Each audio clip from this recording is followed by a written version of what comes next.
Great, so we're broadcasting live. What we're going to do is just wait for people to start trickling in. So make sure you have a drink ready, make sure you're comfortable. If there's a pet, grab your pet, give it a little stroke. My cat may actually, speaking of pets, walk across the screen in a moment. So, so yeah, join in. That's great. You can see people trickling in. Welcome. We'll just give you one more moment for everybody to join us.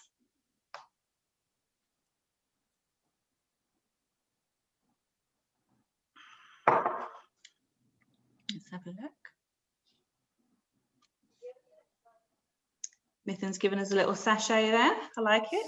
I never know what to do with myself. Just coming in, you're just waiting for it to start. You did that awkward little shuffle. Like, yeah. Did you ever do it as a teenager where you put your arm here and you kind of just let stand like that when you wait in? This is the internet equivalent. Cool. Okay, well, I think we'll start. I can see that people are here trickling in. So I'm delighted to welcome you to this panel discussion as part of the annual CityLit Mental Wealth Festival. This is a week-long programme of events, performances, discussions and podcasts, and also resources which focus on mental wellness even. And you can find those on our website at citylit.ac.uk/MWF. My name is Victoria Dedman-Gatt. I head up communications and events at CityLit, and I'm one of the co-curators of this year's festival alongside my colleague Amber Fabian. When we were putting the programme together, we thought it was really important to capture the voice of young people and to hear about the impact that this rollercoaster year has had on them specifically. So we're absolutely delighted that we've been able to bring you this discussion in collaboration with Brixton Finishing School. Their focus is finding and developing untapped talent in the creative industries, and we're absolutely delighted to welcome 3 of its graduates here to share their experiences with us this evening. So just before they introduce themselves, I'd like to introduce you to Charmaine, who is our British Sign Language interpreter. The deaf community is incredibly important to us here at CityLit, and we believe that accessibility is a bare minimum standard that should be met everywhere that information is shared. So thank you, Charmaine, for your work today. And without further ado, I'd like to welcome Muskan, Mithan and Kida, who are here to share their thoughts on how 2020 has impacted the mental health of young people. So shall we start with a quick introduction from each of you? Muskan, why don't you start? Okay, hello everyone. My name is Muskan. I am 18. I am currently studying in the University of Leeds. I'm in my 2nd year and I'm pursuing communication and media. And as Victoria said, I just graduated from Brixton Finishing School this year and I'm hoping to get into advertising as a strategist, but yeah. Mithan? Hi, I'm Mithan, also a 2nd year uni student at Queen Mary's. Doing something a little bit different though, law, but I'm an aspiring sort of creative strategist, but on the side, like music is my big passion and I do a bit of radio and DJing on the side, but also I'm really passionate about mental health and creativity in general, and just want to increase the conversation. Great, thanks. And Kida? Hi, I'm Kida and I graduated uni last year. Since then, I've been trying to get a job as creative, but mostly learning how to skateboard and not doing very well. I also am very passionate about mental health and love having conversations about it because I think it should be something that is spoken about a lot more. 100%. And you can't be that bad at skateboarding because your elbows look pretty decent to me. That's so far. My best friend just broke her leg, so I'm taking a break. That's amazing, thank you.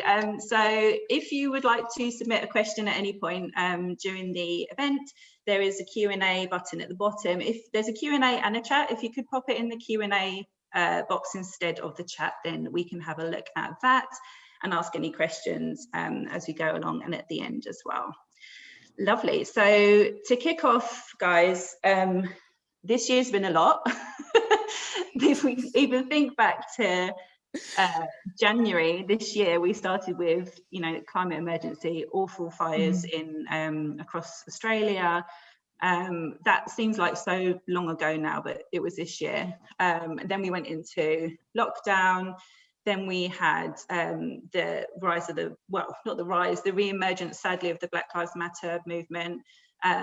Just a few months ago, we had the A-level fiasco where a lot of students felt they were really hard done to, actually, and the government finally agreed they were.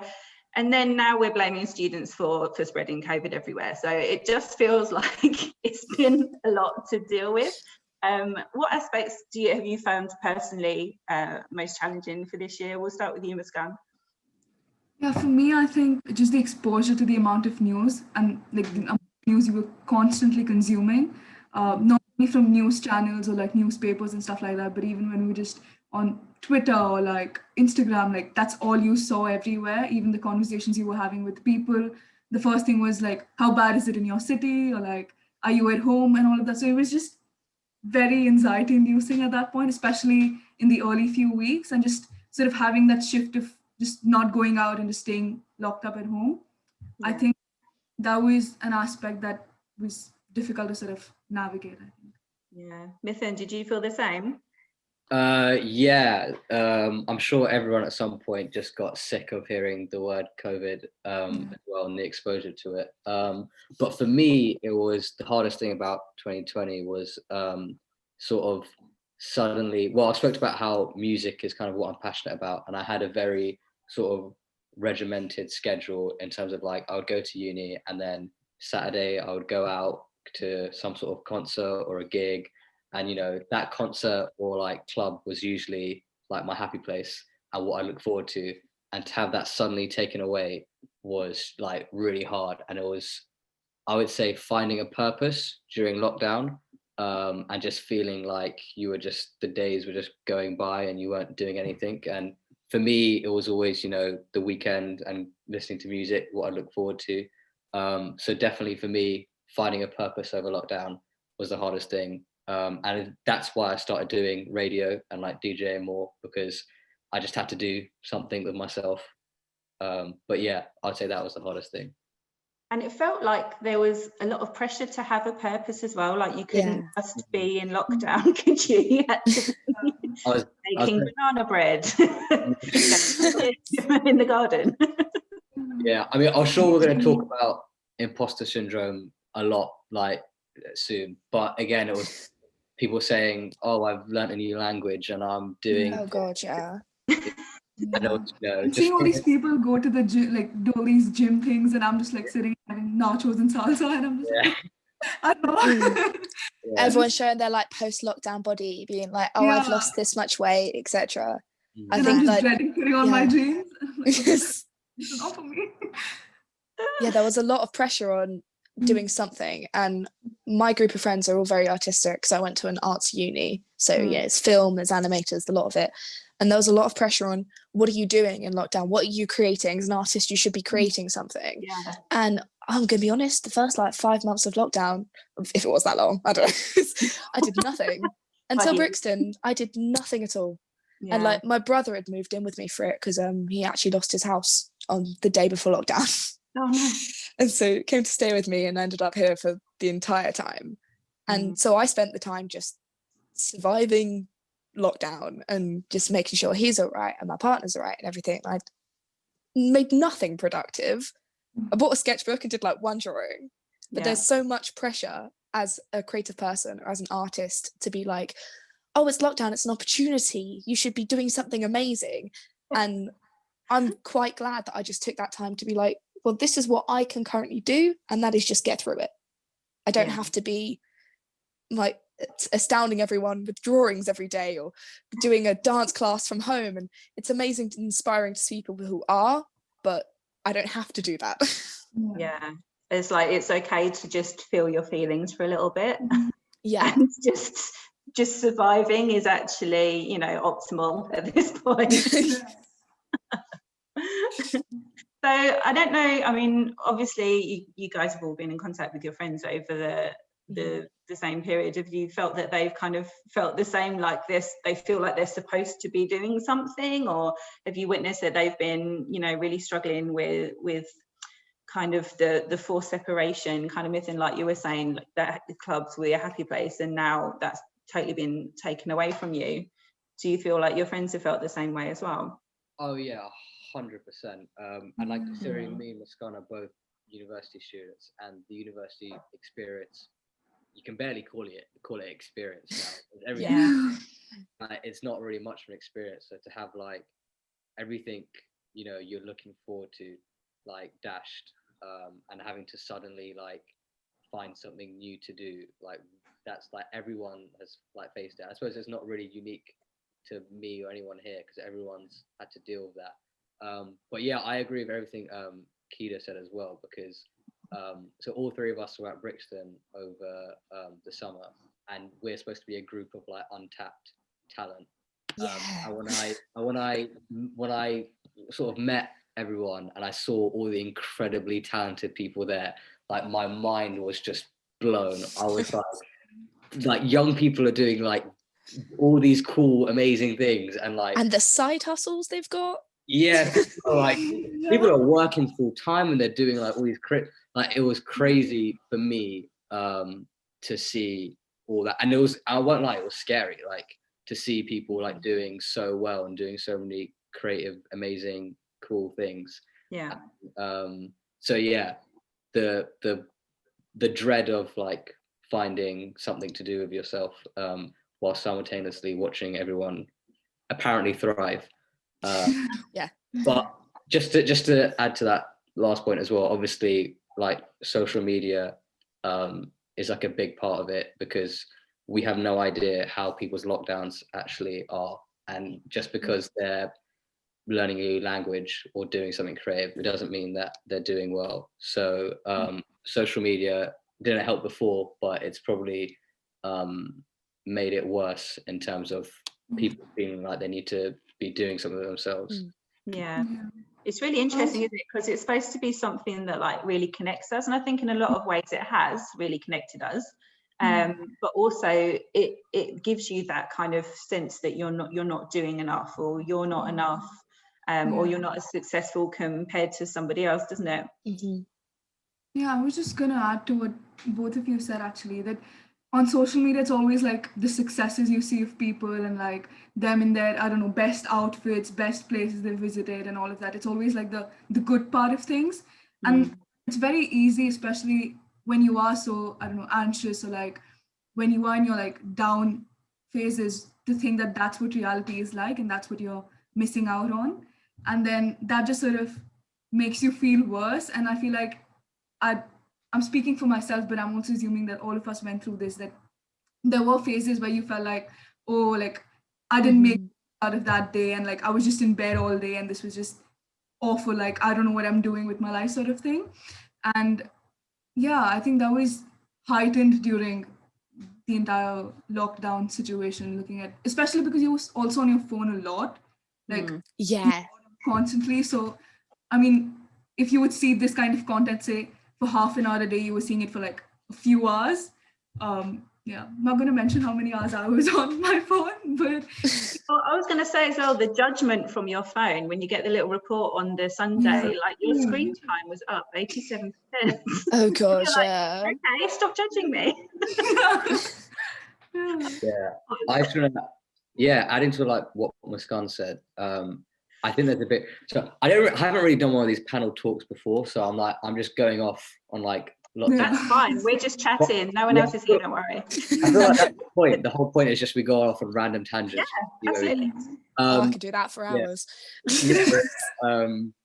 think there's a big problem on social media about like mental health, about like being vulnerable on like social media, because obviously like no one's gonna, well, it's very rare to someone to put like their low points on Twitter or Instagram or Snapchat, and there's like a big problem of like being like it's okay to like be vulnerable and like showcase it, and yeah, like a lot of like celebrities like come out about saying like, oh, I suffered from, you know, anxiety or depression, but whenever they've come out, it's always been like they're in a better place. Like Yeah. no one ever comes out on social media at their lowest low. So people, I still feel like it needs to be like normalized, like feeling like rubbish, because we just don't see it often. I tell you what, I follow 2 brilliant influencers on Instagram currently. One of them is the Vagaggle and one of them is Katie Waity Matey.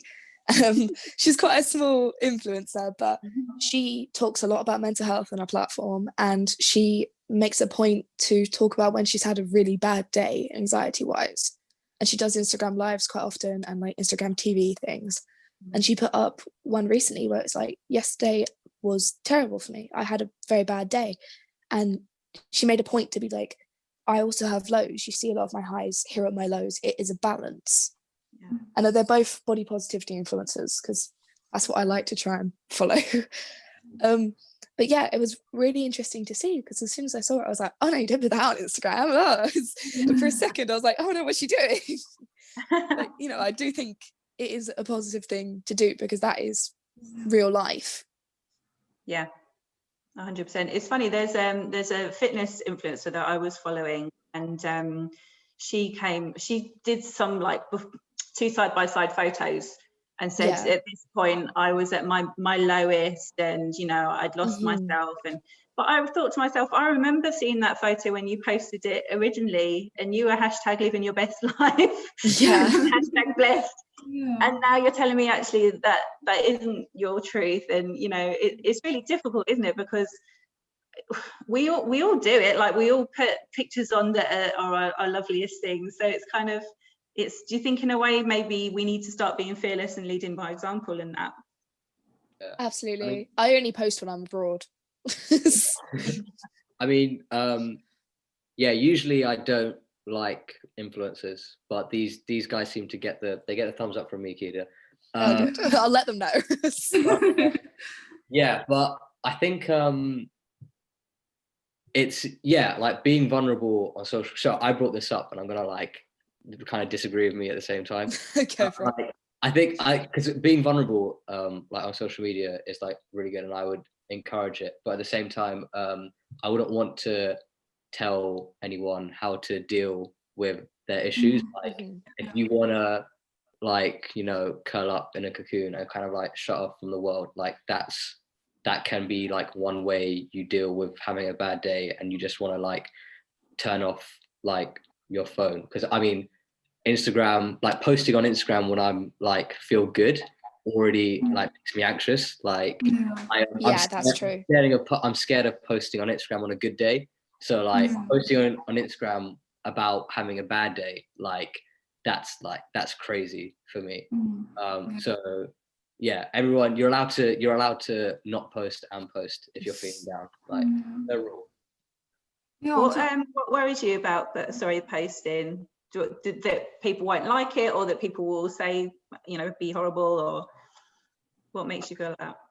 Yeah, anxiety is a sticky one, isn't it? You can't really explain it, can you? Yeah, it's just that fear of just people judging you. Like even if it's something just like innocuous, you know, obviously the like counter is there, and you're always checking it. But yeah, I would say it's more just like a fear of like, for me, I'm scared of posting on Instagram because I'm scared of what people will think of me. I had a talk about this recently with Brixton set us up with career coaches. And that's one of the biggest things that stops me from posting on Twitter, Instagram, all socials. I don't know what I'm scared of, but I just don't post. And she said to me, like, what's the worst that's going to happen with you, like, writing a tweet? I was like, someone sees it and thinks I'm not funny, and then they're like, I don't know, take her CVs out of all the job applications, like, don't employ her. And she went, well, is that actually going to happen? I was like, well, no. I was really embarrassed because I was like, I don't know what I am scared of.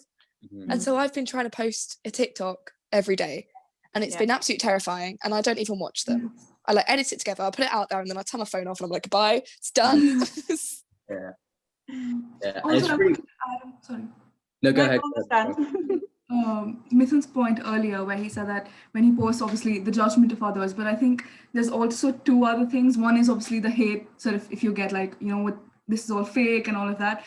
But what I also find annoying when people are like, oh, just try to be happy, do this and do that. And I am trying, okay? Like, this is not like some Drink fairy more tale. water. Yeah, like it's not, and it's those sunshine and like rainbow quotes that they just get to me. I'm like, listen, that's not how it is. Like some days you just cannot physically get out of bed.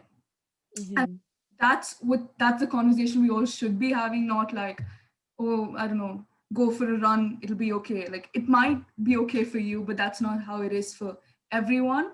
And I think that's also like important that not everyone's, but like more stories sort of come forward, because let's say depression or anxiety, they don't manifest in everyone the same way. It's different for everybody. Oh, absolutely. Yeah. So just talking about people's different sort of points of view and their experiences just sort of makes you feel like you're not alone, or like you're not crazy. Like just because there are hundreds of people who are gonna tell you that, and just be happy. Like, what do you have to be sad for? You're so young. And I'm like, okay. Yeah, that's just generally a good point. Yeah.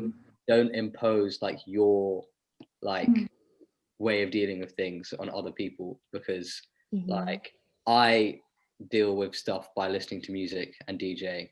Not everyone else likes garage music. They're like it's not gonna work. It's not gonna like. They're wrong, first of all. Thank you. Well, thank you. Yeah, firstly, like garage music, but like that's like everyone deals with it in their same way, and just like be supportive. Don't impose sort of your way of thinking on other people, because it will just make them worse. Yeah, it's hard, isn't it? Because you want to give advice to people sometimes, but actually that can come across as judgment, or being bossy. So I think that kind of touches on your what you said at the start, Mithun, about imposter syndrome as well. And I don't know if you were talking more about your experiences in the kind of when you're looking across at other people your age, say Brixton Finishing School, and you're like, oh, they've got this high tussle, they're doing this. Was that kind of what you were thinking of when you made that comment before? Yeah, that was kind of like a broad thing. Like in my head, it wasn't just the like seeing all the people like achieving like amazing things and like being creative and doing stuff in lockdown, but it was also like sort of like there's that FOMO of people are having an amazing time, and like I'm not, I'm just like stuck in bed. That's what those are kind of the two things I was talking about when I mentioned like social media and imposter syndrome. It's I mean, that doesn't get any better as you get older, I'll tell you that.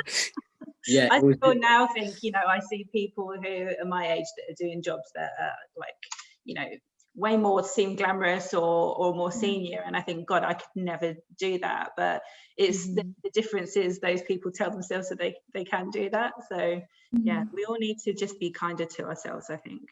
Oh God, yeah. My friendship group have started doing this thing, which is really great and wonderfully supportive, where we'll just call each other out on stuff that like you shouldn't do or shouldn't say, in the sense that yesterday I was telling my best mate about how I'd done this drawing, put it up on TikTok, and then whilst I was waiting for it to upload, I saw someone else use the exact same like art supplies I just used and do a drawing that was like 1,000 times better. And I was like, oh no. And she went, what are you doing? Why are you comparing yourself to that person though? And I was like, well, I don't know. It's just because they had the same tools I had, literally the same box of pens. And she was like, yeah, but like, you don't know who they are. You don't know what their life is like. Like, you don't know whether they're happy or sad. I don't even know if it's a guy or a girl. I just saw a hand drawing. Like, so she was like, don't compare yourselves to others. And it's just stuff like that they will straight up say, like, don't compare yourself to others. Don't speak negatively about yourself. And it's a little reminder to go, yeah, you're right. You know what? I'm happy with what I drew. I'm putting it up still. And I think it's just so great to have friends that understand that and help each other in that way. Was there a thing, don't tell yourself something you won't tell your friends, or like don't speak to yourself like you won't speak to your friends? What am I saying? That's a great tip. Yeah.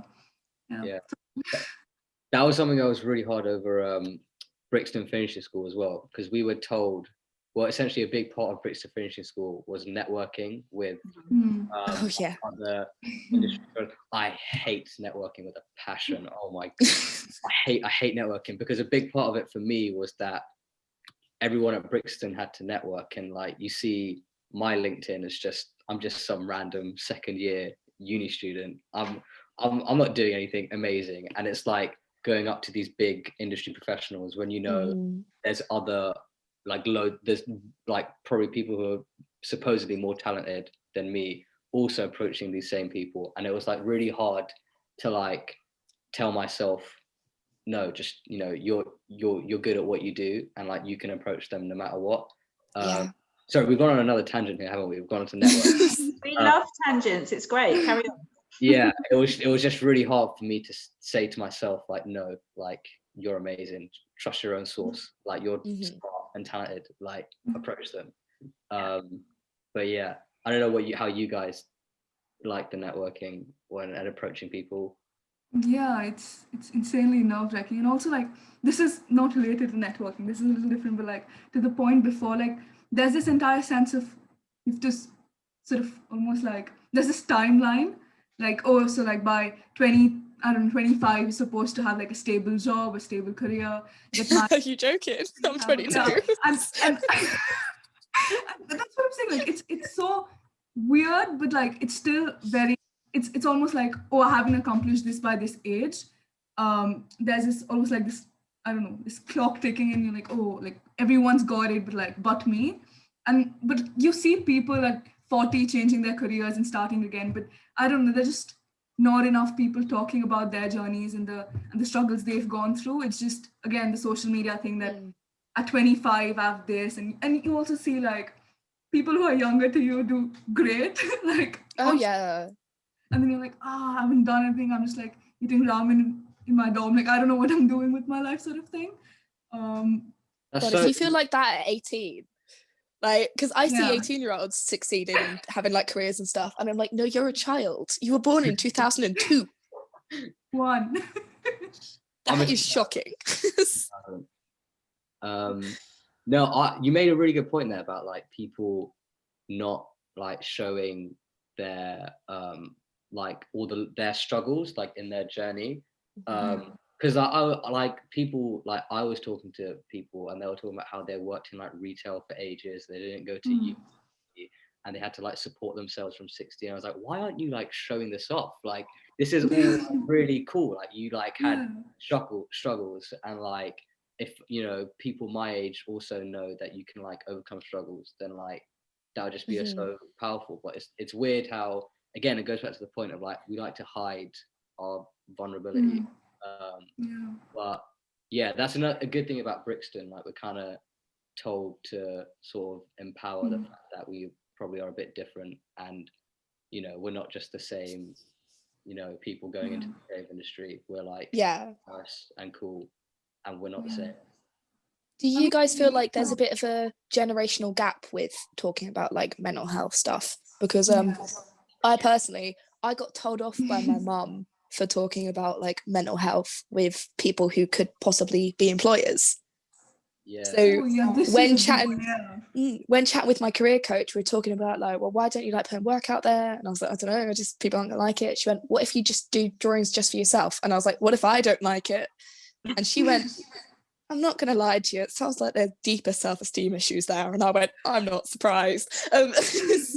And my mum, I was telling my mum, and I was like, so funny. She saw right through me and was like, do you have anxiety? And I was like, lol, you caught me. My mum went, don't tell that. You can't, no, you shouldn't tell people that. And she was very much like, you can't let your workplace or employers or anything like that know that you struggle at all. You have to be like, I am fine, I am great, we're all good. And that's insane to me, because it is something that is part of my daily life, and a lot of what has shaped me to be who I am today is like struggles of mental health. So not talking about it almost feels weird. And also like, as you said, there are so many people that have struggled and that have been through hard times and stuff. And so when people turn around and go, oh yeah, no, I really struggled with it as well, it should be more normal. I mean, someone told, sorry, go for it. someone actually told me that do not under any circumstances like mention that you have anxiety or like you had depression or whatever in your interviews. Like that's like a no, like do not do that ever. And I'm like, Yeah. okay, like why? But Yeah. like, it's not like you walk in going, hi, yeah, I'm depressed, you know? yeah, I'm not gonna do that. But like if it comes up or if there's like a conversation like that, I'm usually not hesitant to like mention it. But they're like, it just goes off to show like you may be not like suitable for the job, or you may not be able to handle the pressure and all of that. And I'm like, I handle that, I can handle this. Like I love that logic. Yeah, I'm gonna use that next time. I'm like, I fight this, I can do that, let's do it. Yeah, I reckon I've been probably conditioned to like not talk about mental health.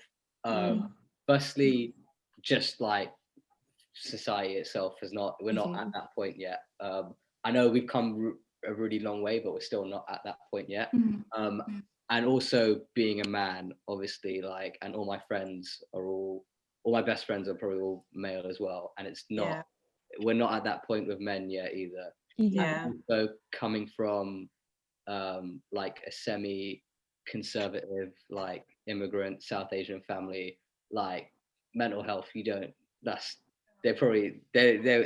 not getting mentioned ever. Like we think it's taboo like in the workplace, but it's even more taboo in like probably my family. So like it was really weird for me having to like also like unlearn it and be like, okay, no, it's okay, you have your struggle and it's okay to talk about it. But when you've got people like Skepta or Raheem Sterling, who are seen as like really masculine, talking about their mental health, does that kind of make you feel encouraged to be able to talk about it as well? Or do you kind of think, well, yeah, that's all right because that's Skepta, he can do that? You make such a good point, because it's like, yeah, it's really good that all these like people, famous like big burly masculine men are coming out and saying that they had mental health issues, but at the same time it's like they're Skepta and Raheem Sterling. Like I would like what I'd give to, you know, be on a stage rapping in front of thousands of people. It's like, I don't want to seem like I'm ungrateful that they're coming out, but I don't know, sometimes it's like, what help is that actually doing? Because maybe that's making people think that they can only come out and say that they struggled once they get to they finish struggling. Like once they play for Man City, they're starting, you know, left winger, then they can talk about their mental health problems. Like, and it goes back to what I said earlier about just like being vulnerable. Like at the time you were vulnerable, and like maybe when you're not doing well, or like maybe when you know, I don't know. It's hard.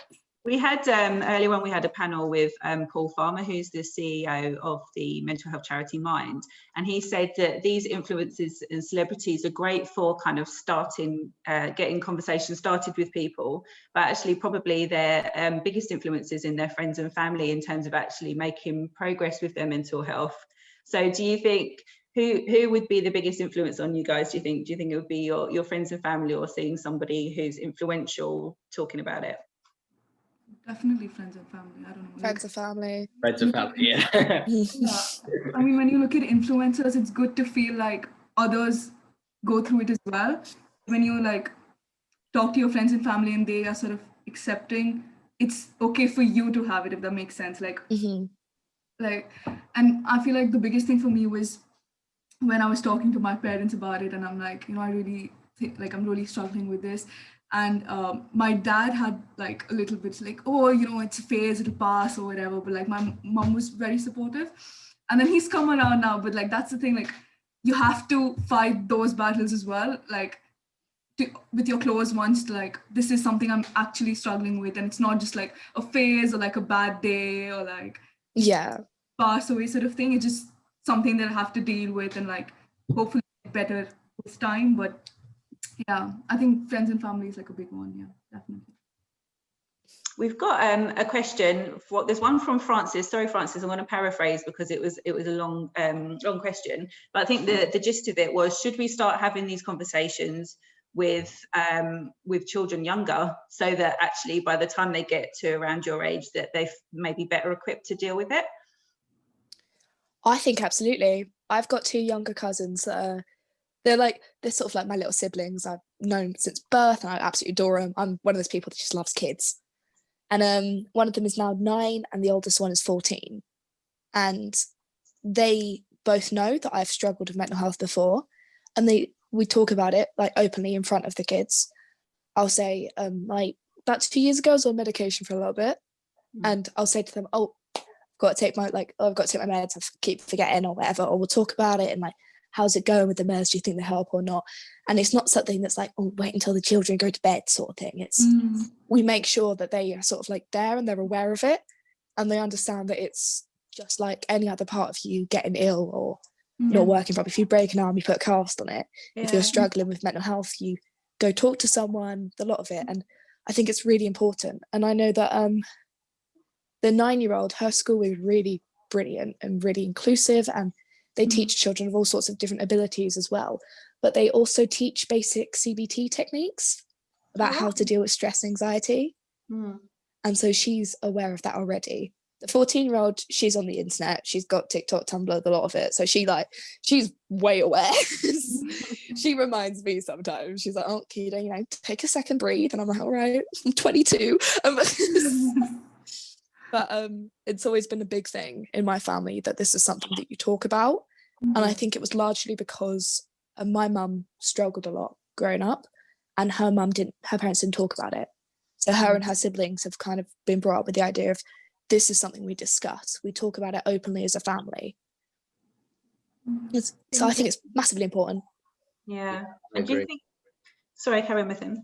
Sorry, I was just saying I agree, because I think by the time like they're 13, 14, you're right, their brains have like already started developing. They've already they haven't been conditioned to think that mental health like is okay at that point. So I think the earlier the better. But I think there is this weird generational gap between, like, I feel like we're all here talking about mental health and like it's fine, like when we're 19, 20, like it's fine. But I think it's probably like the older, or at least in my experience, it's like the older people, like the family, and like the older people in the family that may not get it as much. So maybe it's just a question, like, how do we help sort of make our problems seem like real to like older people? Because there's probably another thing in this country, that like classic British like stiff upper lip, like we don't talk, we just go on, and that's probably more prevalent in like the older generation. So how do you guys think we talk to how do we really fix the generational gap and like talk to older people about it? Ooh, it's hard. How do we fix the world, right? I think for me, one of the most helpful things. Sorry. Yeah, definitely. No, it's one of the most helpful things in my personal experience of mental health. As I said, my mum struggled a lot as a kid, but she didn't really open up much about it until my granddad passed away last year. And at the funeral, my mum had an anxiety attack, and she didn't know what was happening. She was like, I think I'm having a heart attack. And I was like, no, I know what that is. That's anxiety. Let's go sit down. Because it got her the same way that, like, it's the same sort of anxiety attacks I get, where it just feels like your heart just goes. And for a second, you're like, oh, it's a heart attack. I'm dying. Bye. But she was like, oh my God, this is what anxiety is. And it suddenly just clicked that this isn't like me going, oh no, am I going to get a job? It's, walking down the street and suddenly being like, oh, my heart doesn't work. So that was so great for opening up the conversation. But obviously I can't get my grandparents to suddenly have anxiety attacks to understand, No. I'm just thinking, because earlier we talked about like influencers and whether that affects us. But I think maybe when sort of, I remember like when Tyson Fury came out and said how he suffered from depression and stuff. Obviously, that probably, there's a lot of sort of older people who probably follow Tyson Fury, and for them, I think influencers probably work better on the older generation to like make them realize that, yeah, it exists, it's real. Whereas sort of we've been told from quite a young age that it exists, but we're not ready to like talk about it yet. I feel like that's what our generation's problem is, and normalizing talking about it. Because we know it. Yeah. Sorry. Do you feel like if you sometimes when you talk about problems to people who are from an older generation, that they might kind of try and minimize your problems or be dismissive of it? I think, Keela, you said like that people might not think it's a real problem. Mm-hmm. Is that a fear from kind of being open and sharing and having those conversations, do you think? Well, to be honest, I don't have many conversations with people from a much older generation because I only have one grandparent left. But even from people from our generation, so I have struggles with my brother, who's only a year older than me. He do think it would be great for someone to be like, oh, the reason that you're lazy or doing whatever is because, you know, you need to take this magic pill and suddenly you'll be great at everything you do. Yeah, that'd be great. But like, yeah, I have a lot of, we'll call them discussions with him on this topic where he'll say, oh, no, what you had wasn't an anxiety attack. You just got a bit of heartburn, or like, no, that wasn't I suffered very badly during uni with mental health, and in my second year I had a breakdown, and he said to me, that wasn't a breakdown, that's just what happens when you fall out with your friends. And I was like, oh, I was hospitalized. Yeah. But I know that it's going to be a long process for him, and it's just going to take time for him to understand, and if he gets it bit by bit, we'll get somewhere, because I know he's a good person. I know that he cares, and he says it because he does care about me and he wants me to be fine. So I think there's a lot of that as well, and I think the older generation is the same. They worry, so they're like, no, you're fine, because I don't want there to be anything wrong with you, because I don't want, not that there's something wrong with you, but they don't want you to have struggles. Yeah. You mentioned university there, and I know that in the last few years there's been lots about universities saying what they're doing to support students as they're coming to uni for the first time, or if they're returning. I mean, I know when I went to university, I went to the same university as Mithan, actually, 18 years ago. A bit of an age ago, but there was nothing like that. Do you guys feel that like there is actually support available at universities? Are people looking out for you and checking in on you, do you think, when you have been at university? I'll let one of you guys speak on this.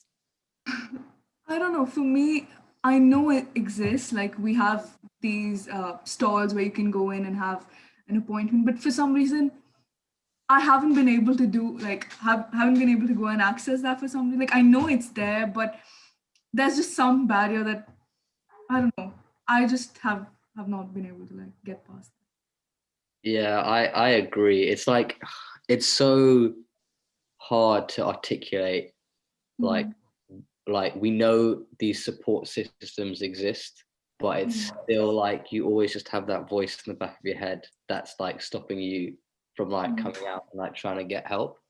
Yeah, it's really hard to articulate, because like we do like live like in like a time when mental health is like so like widely like known and like educated about. And like I saw a question about like, should mental health be taught in schools? Like, yes, like, and it already is, like, and it's like the education on it is improving so much, but it's still like you have that education, but it's still like at odds with the fact that we haven't got to a place where it's like normalized yet and like openly like discussed. Yeah, it's really hard to like explain that we know about it, but there's still always going to be like this barrier, and like it's social media and stuff doesn't help with like that barrier of like not wanting to come out and talk about it. Yeah, it's imposter syndrome again. It's just in a different way. I get it a lot where I'll have, particularly my British friends are a bit better at it. My friends from back home in Spain struggle a lot saying, I'm really struggling, I'm crying all the time, I haven't got out of bed for a week. And I'm like, you need to speak to someone. And they go, oh, no, I'm not sick. And I'm like, you haven't got out of bed for a week. you've just told me all of these things. You need to speak to a doctor. Mm. And one of my best friends particularly, it took her weeks to speak to someone about it because she was like, no, I'm just upset. And I was like, still, even if you're just a little bit stressed, speak to your doctor about it. Let them tell you if it's, bad or not or whatever. Like, just start the conversation. Do you think people know how to access help? If they think there's, I'm not sure that people necessarily know, how to access talking therapies or, Yeah. And there's lots of different, obviously, ways of trying to increase your mental wellness. And I mean, there's an app that I've seen that you can text it, and I'm really hoping it's a real person at the other end of the app that's answering. Yeah. These people are not some AI algorithm. But do you think people know how to ask for help if they need it?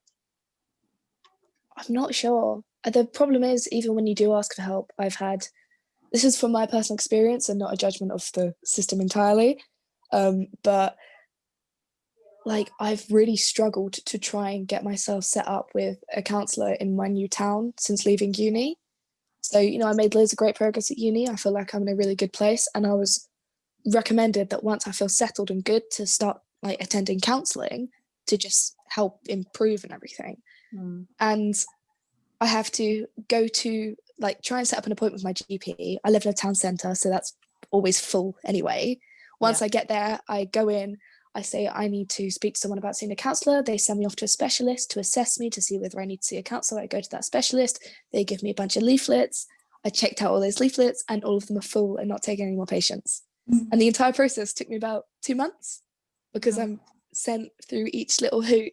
And I'm walking in knowing what I want, but they have to tick off all the boxes before you get to it. By the time I got to it, there are no spaces. And I'm like, okay, what do I do now then? I'm going to have to go back to my GP to go through the system again to be like, is there anyone else I can speak to? Because these guys are full. And so it just feels like it can, even once you know what you want, it's hard. Yeah. I had a similar experience because they said that I went to the GP and they're like, you have to take an appointment with him or her, and then they'll send you forward.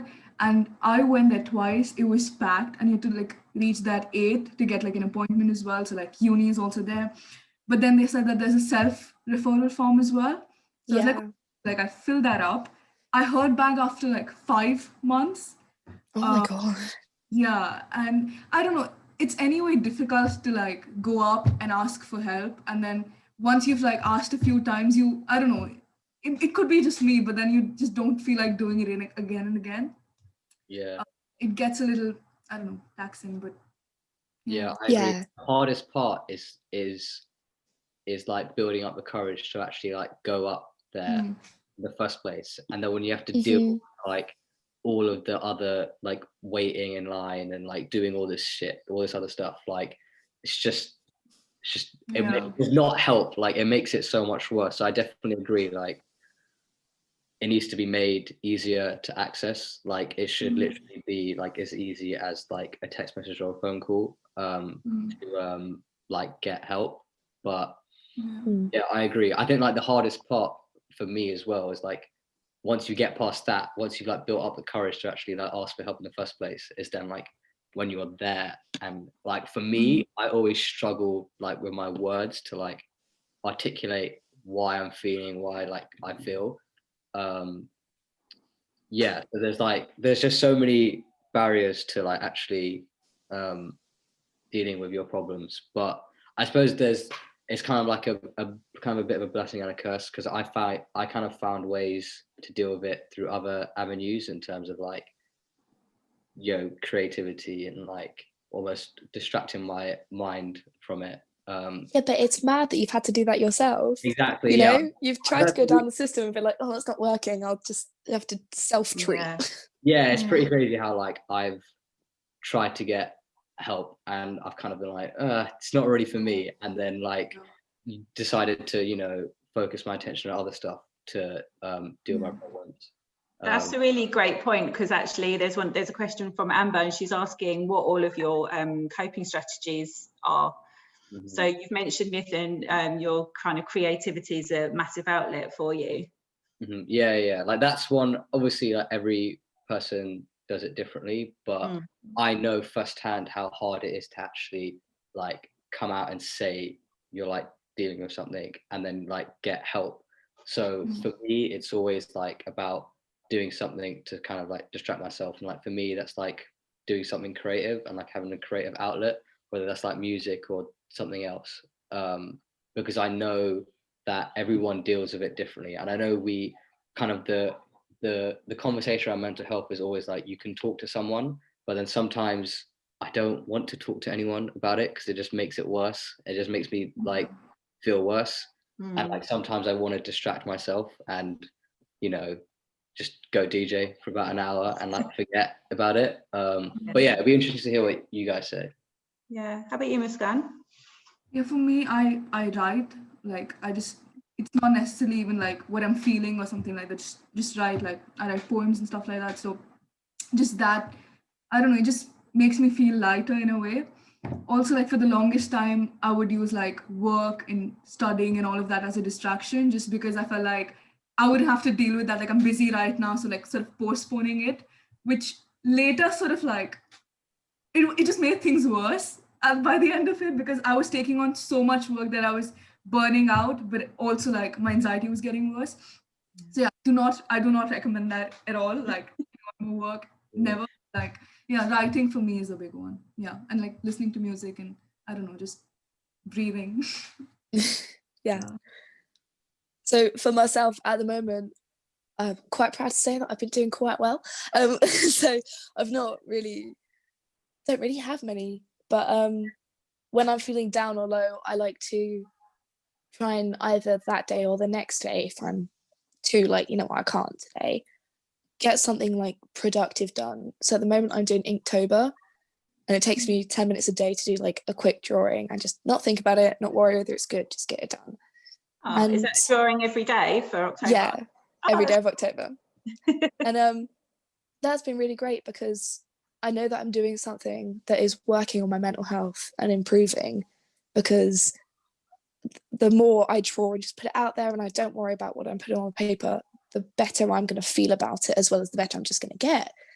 So I do that currently, but when I was really at my lowest, it's going to make me sound like a toddler because it is like the simplest thing, but someone recommended that I do it and I found it really helpful. I had a big piece of card and I halved it, and it was like, I wrote things that make Kida happy and things Kida likes.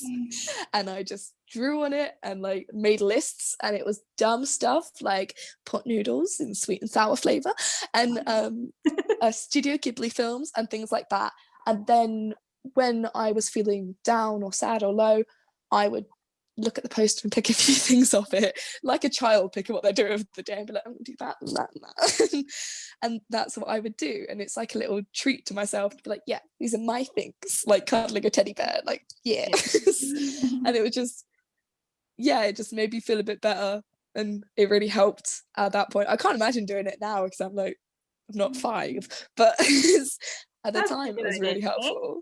It's really funny because someone's just written in the comments that to try a brain drunk bin. Gosh, I can't get my words out. So you draw a bin and then you write all your negative thoughts inside the bin.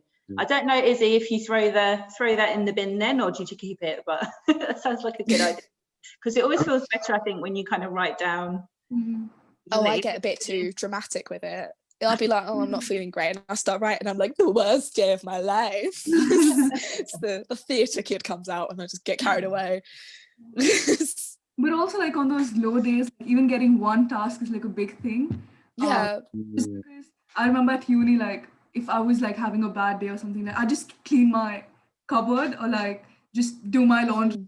That would be like enough for the day. Like, okay, you've done that one task and it's fine.